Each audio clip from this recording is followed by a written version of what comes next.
خدا نے کہا موسیٰ کو کہ میں تمہارے بھائیوں میں سے تمہاری مانند ایک نبی برپا کروں گا، اور یہ تمہاری اس درخواست کے مطابق ہوگا جو کوہ حورب پر کی گئی تھی۔ کوہ حورب کا کانٹیکسٹ یہ تھا کہ ہم براہ راست خدا کا سامنا نہیں کر سکتے، تو بہتر ہے کہ خدا کسی میڈییٹر کے وسیلے سے بولے۔ تو استثناء 18ویں باب میں خدا نے کہا کہ اب میں میڈییٹر کے ذریعے بات کروں گا، اور دراصل وہ کیا تھا کہ جو میڈییٹر آیا انسانی شکل میں وہ خدا خود تھا، کیونکہ آگے کیا کہتے ہیں کہ یسایہ 35 باب غالباً اس میں لکھا ہے کہ میں خود آؤں گا، میں خود آؤں گا۔ جب میں آؤں گا اس وقت ہوگا کیا، اندھوں کی آنکھیں وا کی جائیں گی، لنگڑے ہرن کی مانند چوکیاں بھریں گے، مردے زندہ کیے جائیں گے، اور گنگے بولیں گے بلکہ وہ گیت گائیں گے، بہرے سنیں گے، اس طرح ساری باتیں لکھی ہوئی۔ اور آپ کو پتہ مسیح جب آیا تو اسی آیت یہ سب کچھ رونما بھی ہوا، مسیح نے اس آیت کو کوٹ بھی کیا کہ یوحنا کو جا کے بتاؤ۔ بے شک۔ تو اولڈ ٹیسٹمنٹ سے پتہ چلتا ہے کہ مسیح کے تجسم کے اشارے موجود تھے۔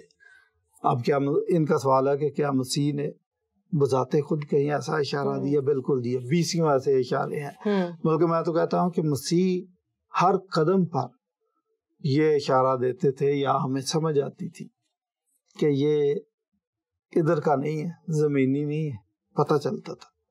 لیکن ایک دو باتیں میں آپ کی طبیعت کی بحالی کے لیے بتاتا چلوں کہ پہلی بات کہ مسیح یسوع کو جب یہ کہا گیا کہ ہم خدا کو دیکھنا چاہتے ہیں، فلپس نے کہا، تو مسیح یسوع نے کہا میں اتنی دیر سے تمہارے ساتھ ہوں، کیا تم نے نہیں دیکھا؟ اب کامن سینس کی بات ہے کہ سب جانتے ہیں کہ خدا تو اوپر ہے، لیکن اس کا مطلب میں زمین پہ آیا ہوں، دیکھ لو مجھے۔ پھر اور وضاحت کی کہ باپ مجھ میں رہ کر کام کرتا، میں باپ میں ہوں، باپ مجھ میں۔ پھر مسیح یسوع نے آسمان کی طرف نظریں اٹھا کر یہ بھی کہا تھا کہ اے باپ ان کو بھی ایک کر جیسے ہم ایک ہیں۔ صحیح۔ تو جب وہ باپ کے ساتھ، خدا باپ کے ساتھ ایک ہے، تو اس کا مطلب تجسم کے ذریعے وہ انسان بنا۔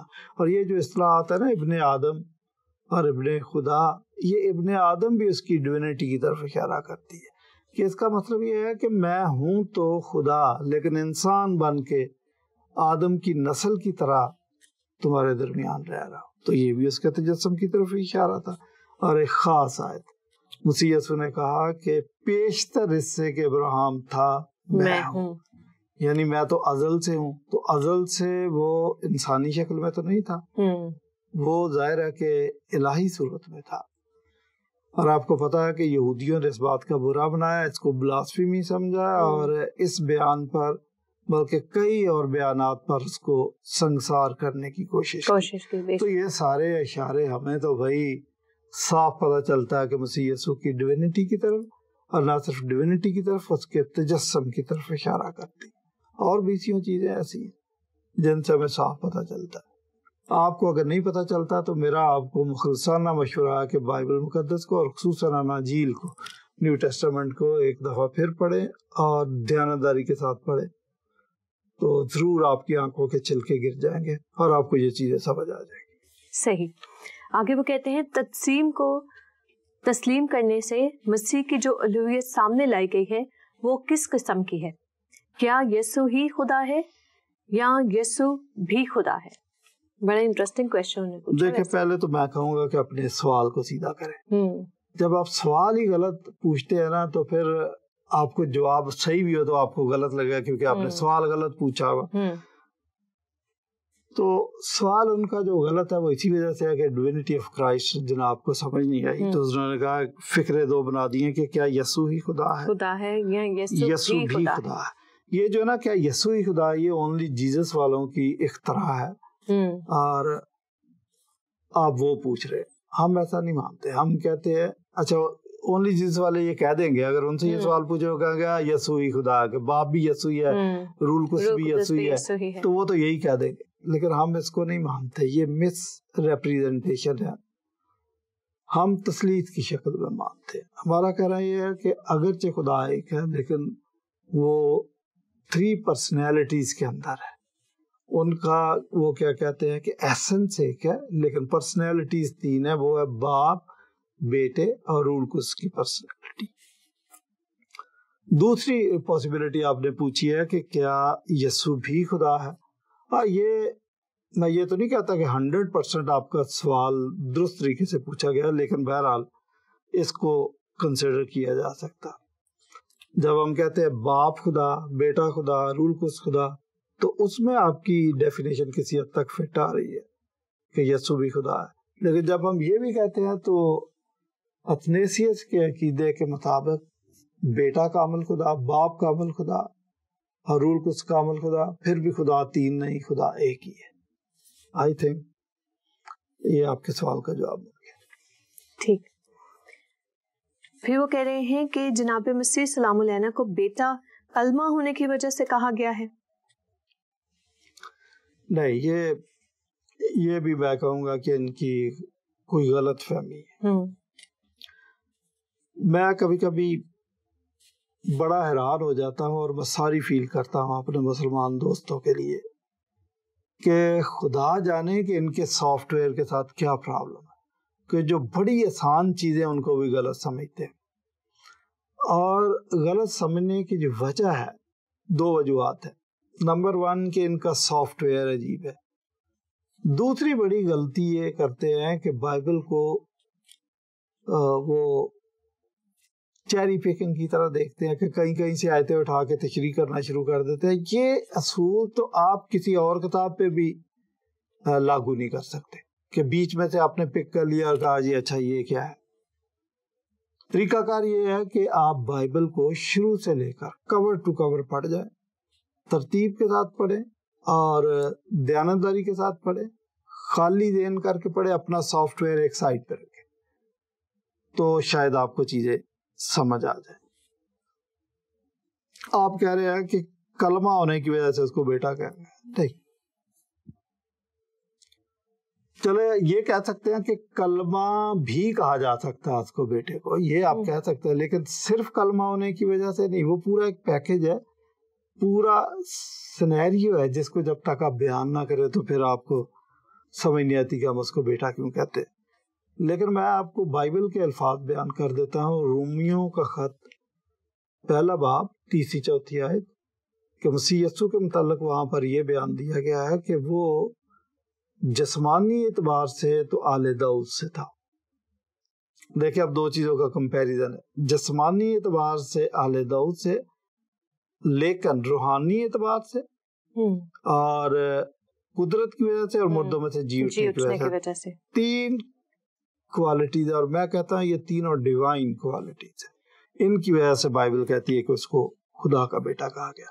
اور یہ ڈیوائن کوالٹی یہاں پہ تو صرف وہ کیا کہتے ہیں کہ ڈیفینیشن ہے، اس وجہ سے، ادروائز ڈیوائن کوالٹیز تو انگنت ہے یسوع مسیح میں۔ وہ ساری کوالٹیز جب ہمیں نظر آتی ہیں تو وہ ہمیں ڈیوائن پرسنالٹی نظر آتی ہے۔ جیسے بائبل تو یہ بھی کہتے ہیں کہ وہ خدا کی ذات کا نقش اور اس کے جلال کا پرتاوا، یہ بھی کہا، ٹھیک ہے نا۔ تو یہ ساری باتیں ہیں تو ہم اس کو کہتے ہیں خدا کا بیٹا۔ اور جب ہم خدا کا بیٹا کہتے ہیں تو اس کا مطلب ہے کہ ہم اس کو خدا مان رہے ہوتے ہیں۔ تو یہ کہنا کہ صرف کلمہ ہونے کی وجہ سے نہیں، صرف کلمہ ہونے کی وجہ سے نہیں، اصل میں جب وہ کلمے کو بیچ میں لا رہے ہیں تو اس کا مطلب کوئی اور خلش بھی ان کے دماغ میں ہے جو وہ آگے چل کر پوچھیں گے تو ہم اس کو بھی حل کر دیں گے۔ صحیح۔ آگے سے وہ کہتے کہ اگر جناب مسیح سلام علیہ کلمہ ہونے کی وجہ سے خدا ہے تو عہد قدیم میں کئی دفعہ خدا کا کلمہ نازل ہوا ہے، وہ خدا کیوں نہیں؟ شکریہ، یہ سوال بھی ان کا اپنا نہیں ہے۔ آپ نے اچھا کیا شروع میں جو کہہ دیا کہ یہ تدوین ہے، تو یہ واقعہ تدوین ہی ہے، یہ ان کا اپنا نہیں ہے۔ بہرحال محنت وہ بہت کرتے ہیں، اس کی میں ان کو داد دیتا ہوں، لیکن کاش یہ کسی گائیڈ لائن کے تحت کرتے تو زیادہ فروٹفل ہوتی۔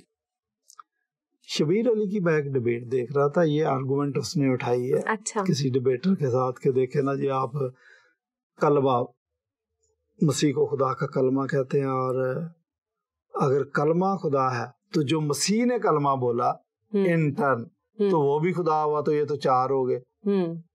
تو آگے وہ کلمہ جب مجسم ہوگا وہ بولے گا تو 5 ہو گئے، تو یہ تو انگنت بنتے جاتے. یہ آرگومنٹ تھی اس کی.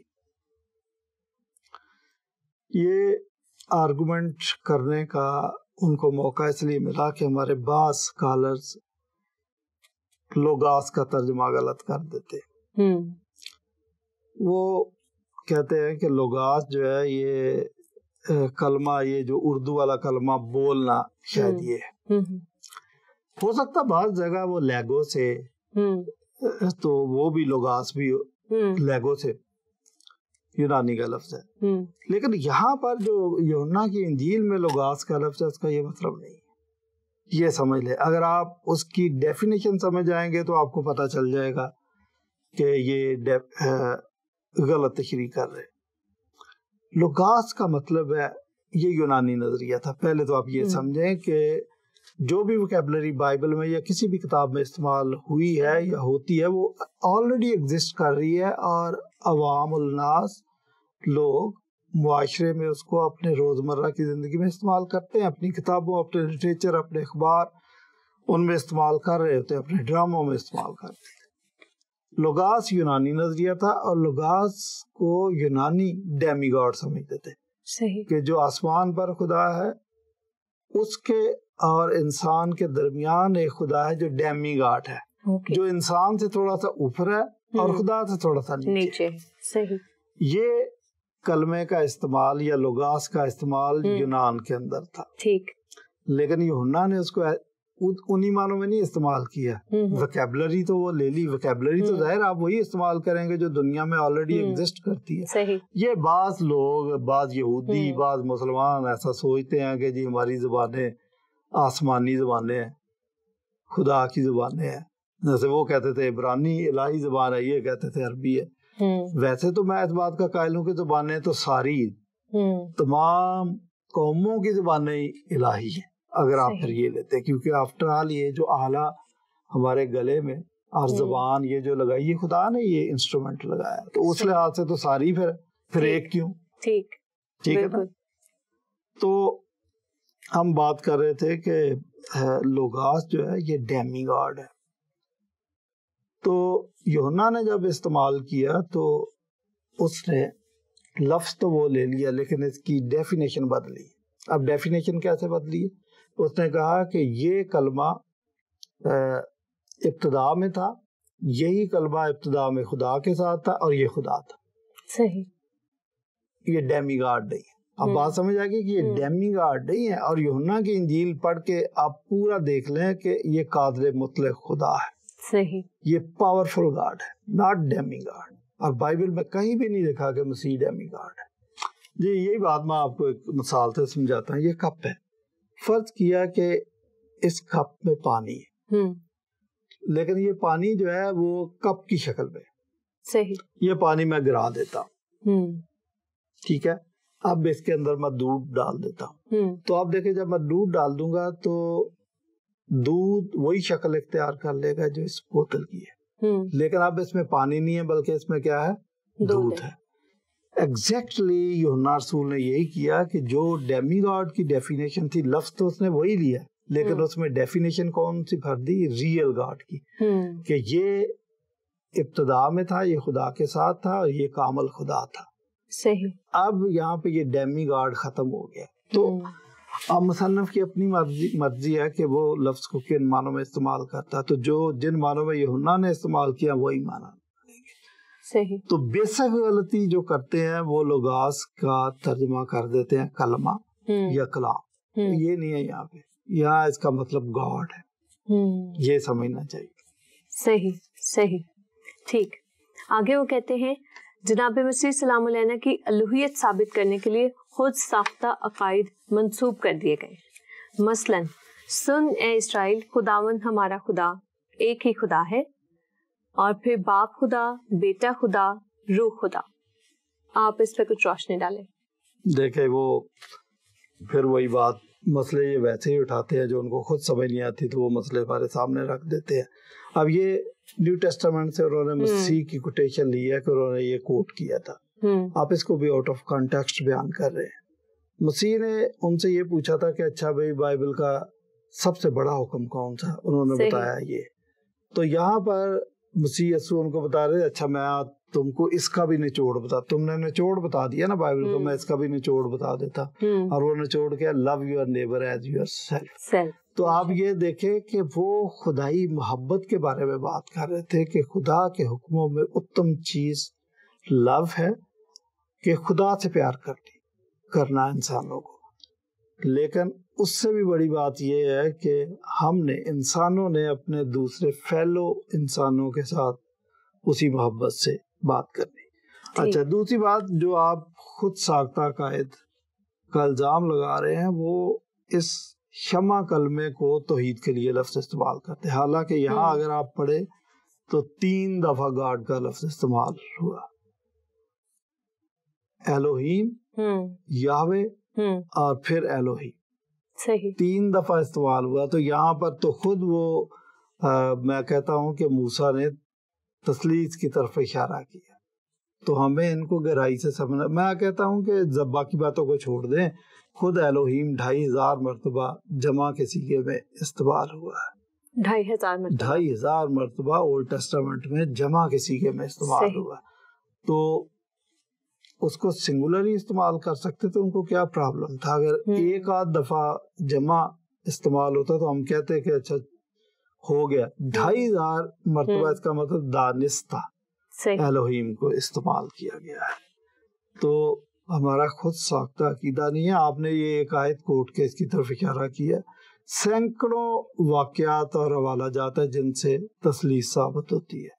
اور ان کو پورے پیکج کو جب ہم پڑھتے ہیں تو پھر ہم یہ نظریہ قائم کرتے ہیں. صحیح. آگے وہ کہتے ہیں دوسری جگہ بھی جناب مسیح کو بیان کو مروڑا گیا ہے، اور وہ اس کو کوٹ کرتے ہیں، تو خداوند اپنے خدا ہی کو سجدہ کر. پھر وہ کہتے ہیں یسوع خدا ہے، اس کی عبادت جائز ہے. دیکھیں یہ اس نے 2 باتوں کا کمپیریزن کر دیا کہ مسیحی اب یہ مان رہے ہیں کہ یسوع خدا، لہذا اس کے آگے سجدہ کرنا، اس کی عبادت کرنا بھی جائز ہے. جبکہ پھر دوسری آیت انہوں نے جو کوٹ کی وہ ہے کہ تو خداوند اپنے خدا ہی کو سجدہ کر. جو میں سمجھا یہ اس واقعے کی طرف اشارہ ہے جب مسیح یسوع کے ساتھ ابلیس کا مکالمہ ہوا اس کی طرف. تو پہلی بات تو یہ ہے کہ آپ یہ سمجھیں کہ مسیح یسوع کا اور ابلیس کا جو مکالمہ تھا وہ ہو کیا رہا تھا. آپ نے طارق عزیز کے پروگرام میں وہ دیکھا ہوگا کہ 2 ٹیمیں آ جاتی ہیں، شیر کا جواب شیر میں دیتے ہے نا. آپ نے بیت بازی، آپ نے شیر بولنا، میں نے بھی شیر میں، اور صرف شیر کا جواب شیر میں نہیں، آپ نے جہاں پہ شیر ختم کیا میں نے وہاں سے شروع کرنا. اس سے ہٹ کے تو نہیں کر سکتے کہ آپ نے شیر سنا تو میں بھی شیر سنا دوں، لیکن وہ اس کنٹیکسٹ سے کاٹ کے کر دوں تو ہار جاؤں گا. ایسا ہی ہے نا. مسیح یسوع کا ابلیس کے ساتھ جو مقابلہ ہوا تھا یہ بیت بازی ہو رہی تھی. بیت بازی کیسے ہے کہ ابلیس بھی ایک آیت کوٹ کر رہا تھا، مسیح بھی ایک آیت کوٹ کر رہا تھا. صحیح. اچھا اب وہ ہو کیا رہا تھا کہ ابلیس نے 3 آیتیں کوٹ کی ہیں، تینوں آؤٹ آف کانٹیکسٹ کوٹ کی. تو یہاں پر آیت کا جواب آیت سے دینا تھا. تو اس نے کہا کہ تو اگر وہ مجھے سجدہ کر دے تو میں دنیا کی ساری شان و شوکت دے دوں.